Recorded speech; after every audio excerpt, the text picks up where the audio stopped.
அதிமுக மனுக்கள் மீதான முடிவு குறித்து நாளை காலை அறிவிப்பதாக சபாநாயகர் கூறியிருக்கிறார்.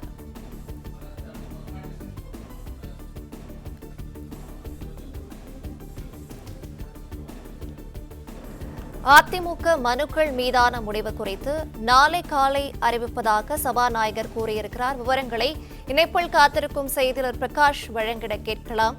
பிரகாஷ், இது குறித்தான மேலும் விரிவான விவரங்கள். எடப்பாடி பழனிசாமியை சந்தித்து மன்னிப்பு கடிதம் கொடுத்த எஸ். வேலுமணி மற்றும் 13 எம்எல்ஏக்களும் தற்போது சற்று நேரத்துக்கு முன்னர் சபாநாயகர் திரு ஜே.சி.டி. பிரபாகரை சந்தித்து மன்னிப்பு கடிதம் கொடுத்தாங்க.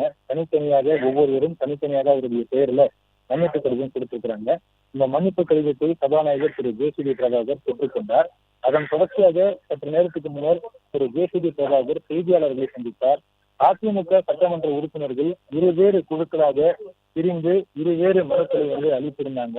அந்த மனுக்கள் தற்போது பரிசீலித்து ஆய்வு செய்து நாளை காலை பதிலளிக்கப்படும் என்று தெரிவித்திருக்கிறார். சபாநாயகர் அவருடைய முடிவை நாளை காலை தெரிவித்திருக்கிறார். சபாநாயகரிடத்துல பல்வேறு மனுக்கள் 2 தரப்பிலுமே கொடுக்கப்பட்டது. முன்னதாக சட்டப்பேரவை குழு தலைவராக எடப்பாடி பழனிசாமி நீடித்தார். அவரது சட்டப்பேரவை அதிமுக கொறடாவாக அக்ரி கிருஷ்ணமூர்த்தி செயல்படுவார் என்று எடப்பாடி பழனிசாமி தரப்புல ஒரு கடிதம் கொடுக்கப்பட்டது. அதே போல டி.வி. சண்முகம் தரப்புல சட்டமன்ற குழு தலைவராக திரு எஸ். வேலுமணி செயல்படுவார், கொறடாவாக டாக்டர் விஜயபாஸ்கர் செயல்படுவார் என்று கடிதம் கொடுக்கப்பட்டிருந்தது. அதே போல பெரும்பான்மை நிரூபிக்கப்பட்ட நாள் என்று கொறடா உத்தரவை மீறி அதிமுக உறுப்பினர்கள் 25 பேர் செயல்பட்டிருக்கிறாங்க. அவர்கள் மீது கட்சி தாவல் தடை சட்டத்தின் கீழ் நடவடிக்கை எடுக்க வேண்டும் என்று எடப்பாடி பழனிசாமியால் முன்மொழியப்பட்ட கொறடா திரு அக்ரி கிருஷ்ணமூர்த்தி சபாநாயகரிடத்துல மனு கொடுத்திருந்தார். அதே போல எஸ். வேலுமணி தரப்பிலும் மனு கொடுக்கப்பட்டிருந்தது. கொறடா உத்தரவை மீறி எடப்பாடி பழனிசாமி மற்றும் அவருடைய ஆதரவு எம்எல்ஏக்கள் கொறடா உத்தரவை மீறி தமிழக வெற்றி கழகத்துக்கு எதிராக வாக்களித்திருக்கிறாங்க என்று புகார் கடிதம் கொடுக்கப்பட்டது. இப்படி 2 தரப்பினரும் மாறி மாறி பல்வேறு புகார் கடிதங்களை சட்டப்பேரவைத் தலைவர் திரு ஜே.சி.டி. பிரபாகர் இடத்துல கொடுத்திருக்கிறாங்க. இந்த பிரச்சனையெல்லாம் முடிந்து இன்றைய தினம் எஸ். வேலுமணி மற்றும் அவரது ஆதரவு எம்எல்ஏக்கள் எல்லாருமே எடப்பாடி பழனிசாமி இடத்துல சமரசம் செய்து கொண்டார்கள். எடப்பாடி பழனிசாமி இடத்தில் மன்னிப்பு கடிதம் கொடுத்து மீண்டும் தங்களை எடப்பாடி பழனிசாமியுடைய ஆதரவாளர்களாக இணைத்துக் கொண்டார்கள். அதன் தொடர்ச்சியாக சற்று நேரத்துக்கு முன்னர் சபாநாயகர் திரு ஜே.சி.டி. பிரபாகரை சந்தித்து மன்னிப்பு கடிதம் கொடுத்திருக்கிறாங்க.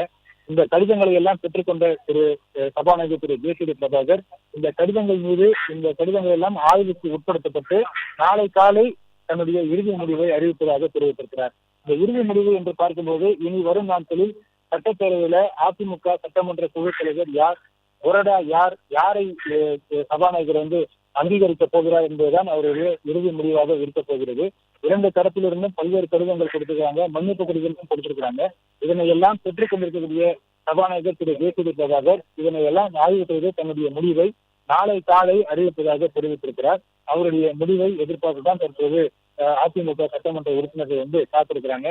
சட்டப்பேரவையை பொறுத்த வரைக்கும் சபாநாயகர் எடுக்கக்கூடிய முடிவுதான் இறுதி முடிவாக இருக்கும் என்ற காரணத்தினால சபாநாயகர் என்ன முடிவு எடுக்கப் போகிறார் என்பதுதான் தற்போது எதிர்பார்க்க வேண்டிய ஒரு விஷயமாக இருக்கிறது. பரிசீலித்து ஆய்வு செய்து நாளை காலை பதிலளிக்கப்படும் என்று தெரிகிறது, அறிவித்திருக்கிறார். இனி அடுத்த சட்டப்பேரவை கூட்டத்தொடர் விரைவில் கூடும் என்று எதிர்பார்க்கப்படுகிறது. மானிய கோரிக்கை மீதான விவாதங்களுக்காக சட்டப்பேரவை விரைவில் கூடும். அந்த சட்டப்பேரவை கூடுவதற்கு முன்னதாக சட்டப்பேரவையில அதிமுக சட்டமன்ற குழு தலைவர் மற்றும் கொறடா மற்றும் இதர பதவிகளில் யார் நியமிக்கப்பட இருக்கிறாங்க என்பது குறித்து ஒரு இறுதி முடிவு எட்டப்பட வேண்டும். கடந்து முடிந்த முதற்கட்ட அந்த சட்டப்பேரவை கூட்டத்தொடரில் அதிமுக 2 அணிகளாக பிரிந்து செயல்பட்டாங்க. தமிழக வெற்றி கழகத்திற்கு ஆதரவாக வாக்களிக்கப்பட்ட போது கூட 2 அணிகளாக பிரிந்து செயல்படக்கூடிய சூழ்நிலையில இனி வரக்கூடிய சட்டப்பேரவை கூட்டத்தொடரில் ஒருங்கிணைந்த அதிமுகவாக செயல்பட வேண்டியது அவசியமாக இருக்கிறது. அதனை முன்வைத்துதான் தற்போது 2 அணிகளும் ஒன்று சேர்ந்து இருக்கிறாங்க. சபாநாயகரிடத்துல மன்னிப்பு கடிதமும் கொடுத்திருக்கிறாங்க. இந்த கடிதங்களை பெற்றுக் கொண்டிருக்கக்கூடிய சபாநாயகர் திரு ஜே.சி.டி. பிரபாகர் நாளை காலை தன்னுடைய பதிலை அறிவிப்பதாக தெரிவித்திருக்கிறார். அவருடைய பதில் தான் தற்போது மிகுந்த ஒரு எதிர்பார்ப்பை ஏற்படுத்தியிருக்கிறது.